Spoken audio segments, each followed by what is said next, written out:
Hello,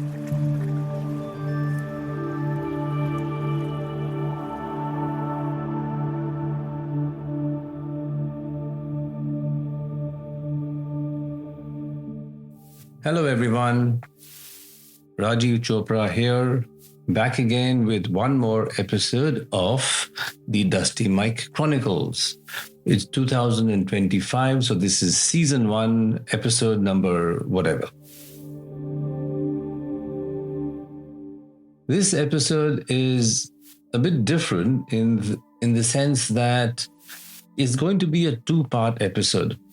In this one, I am talking.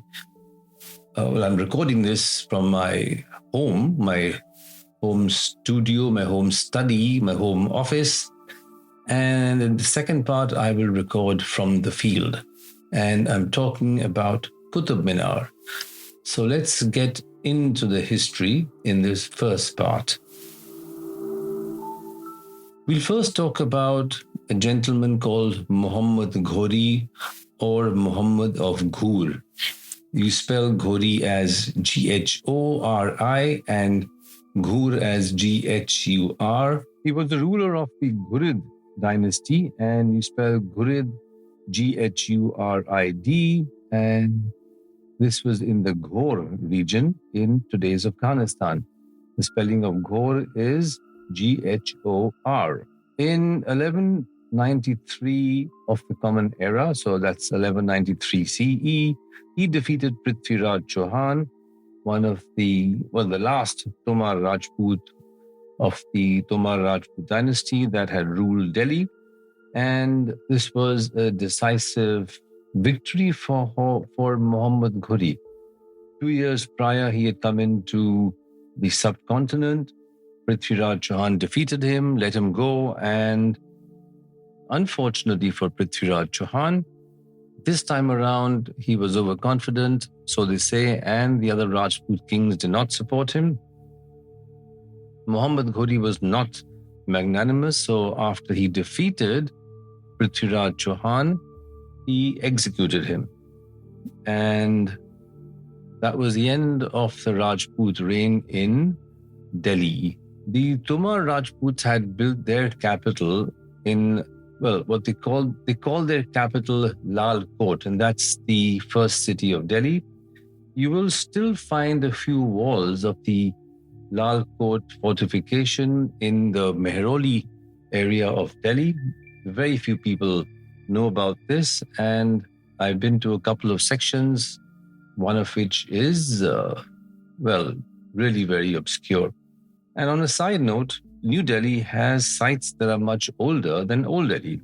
Muhammad Ghori did not stay back in the subcontinent. He returned to his kingdom in Ghor and left his Mamluk general, Qutbuddin Aibak, to govern the governed territory.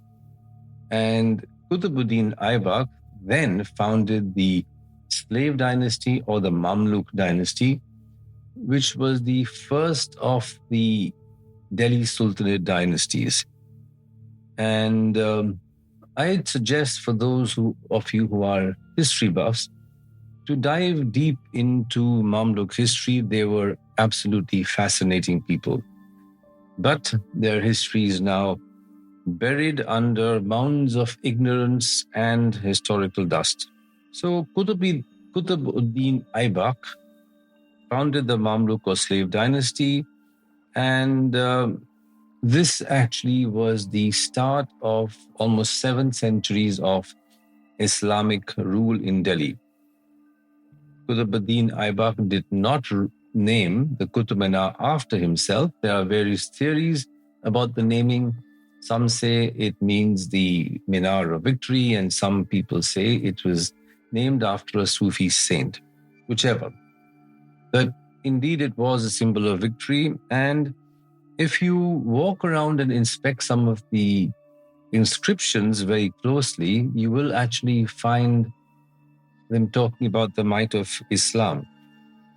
And you'll find this especially in the mosque complex. And however it exists is fascinating. Now, Qutbuddin Aibak only completed the first level of the Qutb Minar during his lifetime, and construction went on initially until about 1220 CE.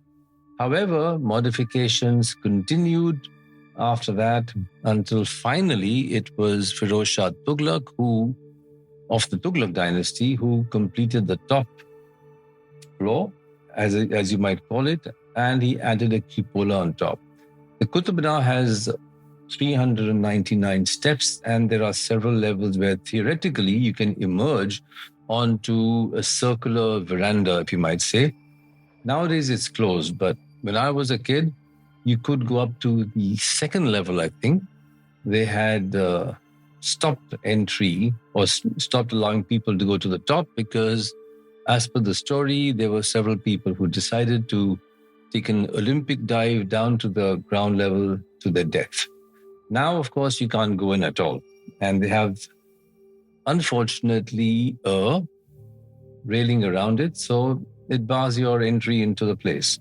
Apart from these small graves that dot the grounds, you will come across a mosque and the graves of two kings, Iltutmish, who was the successor of Qutbuddin Aibak, and Alauddin Khilji, who founded the Khilji dynasty. Very liberal, and I would say that he was far more enlightened than many people today. Why do I say this? Because he chose his daughter Razia to rule the kingdom after him over her brother, because he deemed her to have the necessary qualities to rule, and he considered his son to be a bit of a waste of time. So that was him. Alauddin Khilji founded the Khilji dynasty and started construction of the Altai Minar, which he wanted to be bigger than the Qutb Minar. So you will find the first level, as it were, of the Altai Minar in the grounds, and he did not complete it, of course. In modern depictions of Alauddin Khilji, you might come away with the impression that he was some sort of a bloodthirsty tyrant who, abducted Rajput princesses and chopped off people's heads. Yes, he was ruthless, but he was also an excellent administrator. Most people do not actually take a nuanced view of history. They just look at history in shades of black and white. Unfortunately, there are many, many shades of gray, far more than 50. And we also judge historical figures by today's flawed standards.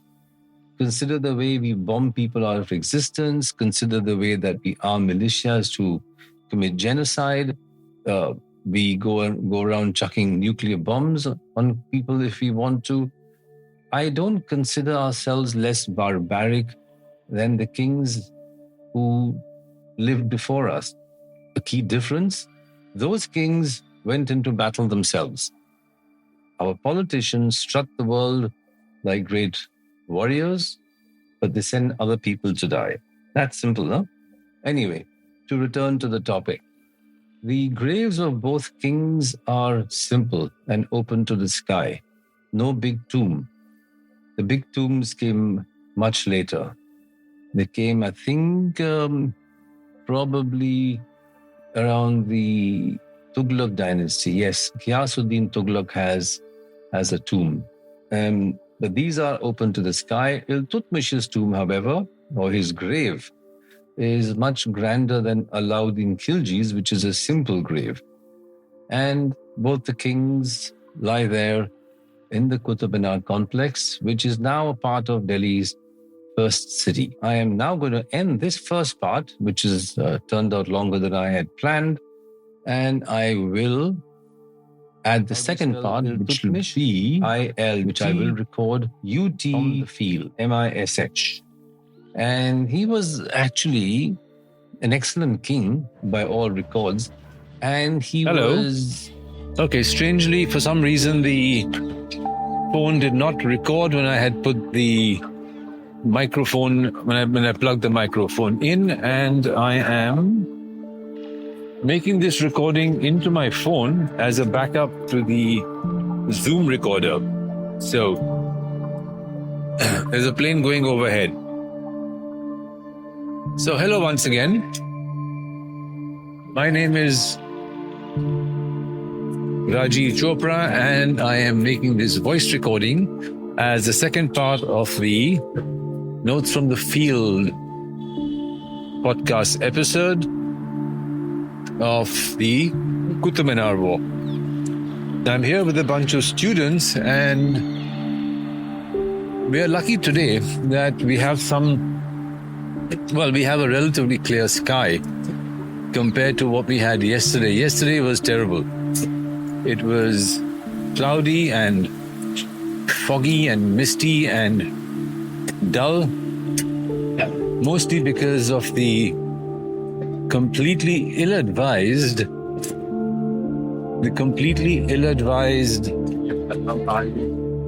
cloud seeding experiment that the Delhi government undertook. And they undertook that experiment when there was less than 50% moisture in the sky. So complete waste of almost $500,000. Anyway, back to where I am. Now, when you're at the Qutb Minar, you obviously need to walk around, because if you're shooting into the sun, then you get the Qutb Minar in a silhouette, and when it's in a silhouette, it looks dull. So you must walk around, be conscious of the angle of light. And if you have the Qutb Minar in the shadow, it's horrible.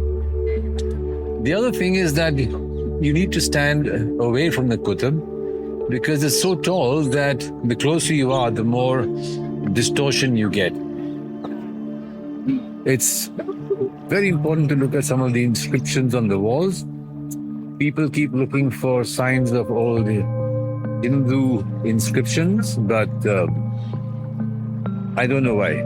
History is history and is not worth mixing up religion with history. So here I am. It's a very crowded day. Very crowded. So one of the challenges that you have when you're doing photography is to wait for people to move. And people don't move. They are all over the place taking selfies. Almost no one's really interested in photography. So selfies, family pictures, family portraits are the flavor of the day, as usual. But if you are interested in photography, you can visit this place several times. And every time you come here, you'll find something new to photograph. It all depends on what you want as a photographer. If you want nothing, so be it. If you want a selfie, so be it. But if you want something artistic, put in the effort. So, bye-bye. See you next time.